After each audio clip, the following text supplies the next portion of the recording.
నెల్లూరు జిల్లా బుచ్చిరెడ్డిపాలెం మండలంలోని రేబాల గ్రామంలో టీడీపీ సీనియర్ నేత పెన్నా డెల్టా మాజీ చైర్మన్ ఎర్రన్రెడ్డి గోవర్ధన్ రెడ్డి నూతన సంవత్సర వేడుకలను ఘనంగా నిర్వహించారు.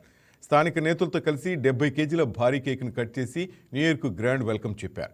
మండలంలో ఎలాంటి మనస్పర్ధలు లేకుండా కలిసికట్టుగా పనిచేసి రాబోయే స్థానిక సంస్థల ఎన్నికల్లో తిరుగులేని విజయాన్ని సొంతం చేసుకుంటామని స్థానిక టీడీపీ నేతలు ప్రకటించారు. ఎంపీ వేమిరెడ్డి ప్రభాకర్ రెడ్డి, ఎమ్మెల్యే వేమిరెడ్డి ప్రశాంత్ రెడ్డికి ప్రజలకు స్థానిక టీడీపీ నేతలు నూతన సంవత్సర శుభాకాంక్షలు తెలిపారు.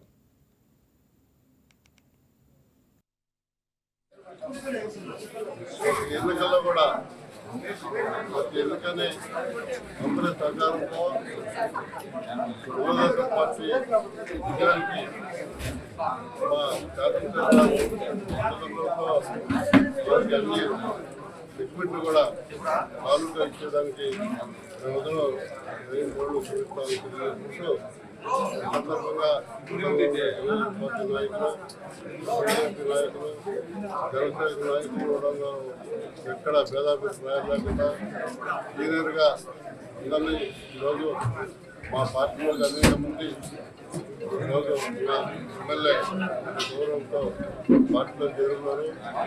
వాళ్ళందరూ కూడా క్షేత్రస్థాయిలో ఒకలాంటి పరివర్తన వల్ల కొన్ని ఇబ్బందులు ఉన్నాయి.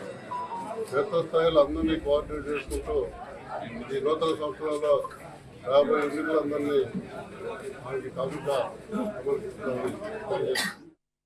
ఈ వీడియో మీకు నచ్చినట్లయితే లైక్ చేయండి, షేర్ చేయండి, మా ఛానల్కి సబ్స్క్రైబ్ చేయండి.